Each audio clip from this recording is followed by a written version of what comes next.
여러분 안녕하십니까? 7월 31일 목요일 뉴스데이 시작합니다. 트럼프 대통령이 조금 전 관세 협상을 위해 워싱턴에 온 한국 대표단을 직접 만나기로 했다고 밝혔습니다. 한미 무역 협상이 중대 국면을 맞게 됐는데요. 워싱턴 김정우 특파원 연결합니다. 김정우 특파원, 한미 무역 담판이 당초 오늘 밤 열릴 워싱턴입니다. 예정이었는데요. 트럼프 대통령이 직접 전면에 나서게 됐네요. 언제 만나는 겁니까?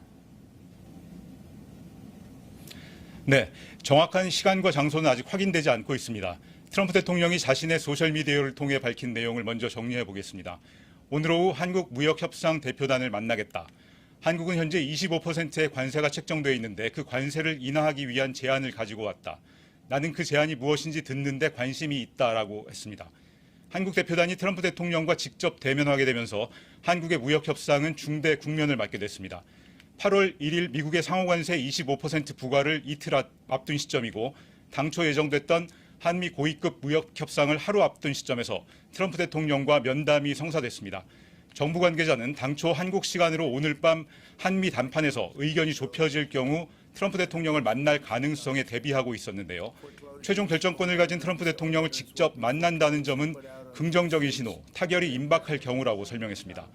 앞서 트럼프 대통령은 일본, 유럽연합, 필리핀 등 주요국 관세 협상의 마침표를 직접 찍었습니다. 주요 교역국과 자신이 직접 최종 조율을 하고 성과를 냈다는 점을 보여주기 위해서인데 한국도 사실상 타결이 임박한 것 아닌가 그렇게 관측됩니다. 네, 현재 워싱턴에는 한국의 경제, 산업, 통상 수장들이 모두 출동해 있습니다. 그럼 이 대표단 구성원들이 전부 트럼프 대통령을 만나는 겁니까? 네, 구체적인 면담 상황은 아직 확인되지는 않고 있습니다. 현재 워싱턴에는 구윤철 경제부총리 겸 기획재정부 장관, 김정관 산업통상자원부 장관, 여한구 통상교섭본부장 등이 와 있습니다. 일단 협상 대표단인 구윤철 부총리 등 장관급 협상단이 모두 백악관을 방문할 것으로 예상됩니다. 한국의 경우 주목할 대목은 다른 나라들과 달리 한마디로 민관이 함께하는 팀 코리아 형태로 총력 대응에 나섰다는 점인데요. 삼성전자 이재용 회장, 한화 김동관 부회장에 이어 현대차 정의선 회장도 곧 워싱턴에 합류합니다. 미국이 요구하는 대미 투자와 트럼프 대통령이 중국과 패권 경쟁 차원에서 부흥을 추진하고 있는 조선업, 반도체 등의 협력을 지원하기 위해서입니다.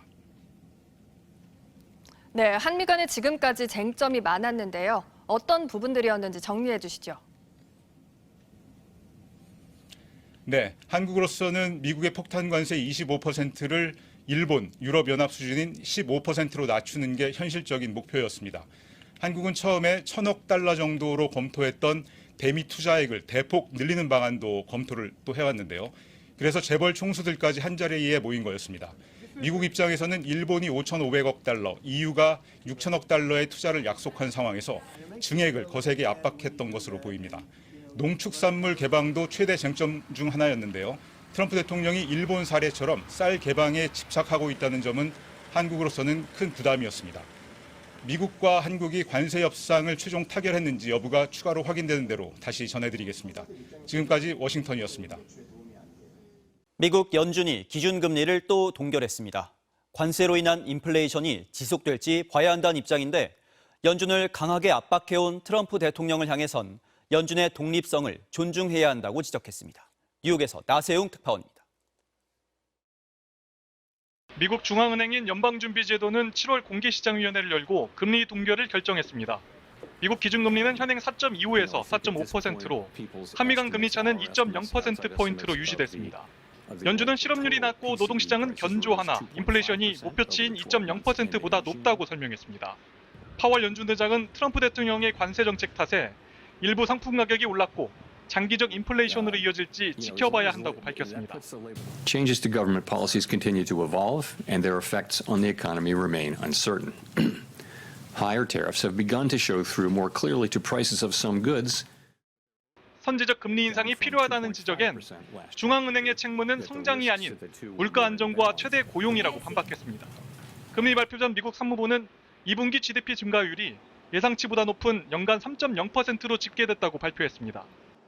관세 부과를 앞두고 수입이 급증하면서 역성장을 기록한 1분기와 달리 이번엔 수입이 급감하면서 방향이 바뀐 겁니다. 이를 근거로 트럼프 대통령은 또다시 금리 인하를 요구하며 파월 의장을 공격했는데 파월 의장은 작심한 듯 연준의 독립성을 존중하라고 꼬집었습니다.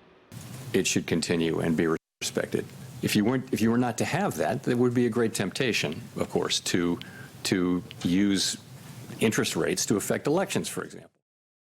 이번 결정에는 이례적으로 위원 2명이 0.25%포인트 금리 인하를 주장하며 반대표를 던졌습니다. 복수의 연준 이사가 반대 의견을 남긴 건 30여 년 만에 처음입니다.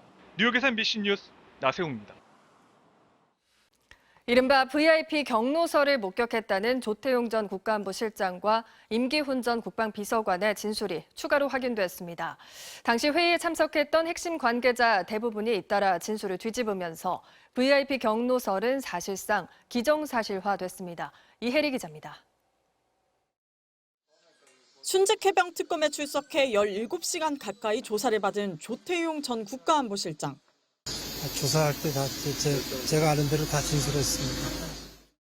조 전 실장은 특검에서 2023년 7월 31일 대통령실 회의에서 윤석열 전 대통령이 화를 낸 뒤 이종섭 전 국방장관에게 전화하는 걸 봤다고 진술한 것으로 확인됐습니다. 회의 막바지인 오전 11시 54분, 이종섭 당시 국방장관에게 걸린 대통령실 명의 800-7070 번호의 발신자가 윤 전 대통령이라고 지목한 겁니다. 이른바 VIP 경로설이 불거진 회의 당일, 윤 전 대통령과 이 전 장관이 통화하는 모습을 직접 봤다는 진술이 나온 건 이번이 처음입니다. 윤 전 대통령은 이 전 장관과 통화해서 이렇게 모든 사람을 처벌해서는 안 된다는 취지의 질책을 한 것으로 알려졌습니다. 조 전 실장은 윤 전 대통령에게 조사 결과가 보고되지도 않았다며 경로설을 부인했던 입장도 뒤집은 것으로 확인됐습니다. 특검이 지난주 비공개로 조사한 임기훈 전 비서관도 경로한 윤 전 대통령이 이 전 장관에게 전화해 질책했다며 조 전 실장과 같은 취지로 진술한 것으로 파악됐습니다. 당시 회의 자료에 기록된 참석자 7명 중 모두 5명이 윤 전 대통령의 경로를 인정한 것으로 VIP 경로설이 기정사실화된 셈입니다. 윤 전 대통령의 경로 사실과 이 전 장관과의 통화까지 확인된 만큼 특검의 수사는 외압이 전달되고 실행된 경로와 그 배경으로 지목된 구명로비 의혹 규명을 향하고 있습니다. 특검은 윤 전 대통령과 김건희 여사, 이종섭 전 장관, 임성근 전 사단장 등 사건의 주요 당사자들이 사용한 비화폰 통신 기록도 확보하고 있습니다. 특검은 최상병 수사 기록을 경찰에서 회수하는 데 관여한 의혹을 받는 이시원 전 대통령실 공직기강 비서관을 조사할 예정입니다. MBC 뉴스 이혜리입니다. 열대야가 기승을 부리면서 시민들은 더위를 피하기 위해 늦은 밤 한강을 찾았는데요. 간밤에도 열대야가 나타난 걸로 공식 집계된다면 7월 서울의 열대야 수는 관측사상 역대 최다 기록을 세울 것으로 보입니다. 차우영 기자입니다. 어젯밤 10시쯤 서울 여의도 한강공원. 해가 떨어져 어두운데도 공원 곳곳이 시민들로 붐빕니다. 흐르는 물길을 따라 걸으며 좀처럼 가시지 않는 더위를 쫓아보고 휴대용 선풍기를 얼굴에 가져다 대며 바람을 쐬기도 합니다. 밤이다 보니까 강 앞에 있어서 좀 시원하기도 한 것 같아요. 너무 덥습니다. 낮에는 도저히 못 나올 것 같아요. 밤이 되어도 땀이 흐를 정도로 더운데요. 발목까지 잠기는 물이 시원해서 더위를 식히기 안성맞춤입니다. 한쪽 발을 물에 담근 채 야식을 먹으며 더위를 달래보지만 역부족입니다. 발 담그니까 진짜 시원해요. 근데 발만 시원해요. 저녁 때쯤에는 이제 해 지니까 좀 나오긴 하는데 해 져도 여전히 덥긴 하더라고요. 전국적으로 폭염특보가 내린 가운데 어제까지 집계된 누적 온열 질환자는 2,768명, 사망자는 13명에 달하는 것으로 나타났습니다. 열대야도 연일 이어지고 있습니다. 특히 서울의 경우 이달 들어 나타난 열대야의 수는 어제로 21일을 기록했는데 간밤에도 열대야가 발생한 것으로 공식 집계될 가능성이 높습니다. 오늘도 전국 대부분 지역에 최고 체감온도 35도 안팎의 폭염이 이어질 전망입니다. 전국의 낮 최고 기온은 서울과 대구 36도, 부산 32도 등 31도에서 37도로 예보돼 어제보다 덥겠습니다. 기상청은 온열 질환 발생 가능성이 높다며 야외 활동, 외출 자제 등을 거듭 당부했습니다. MBC 뉴스 차우영입니다.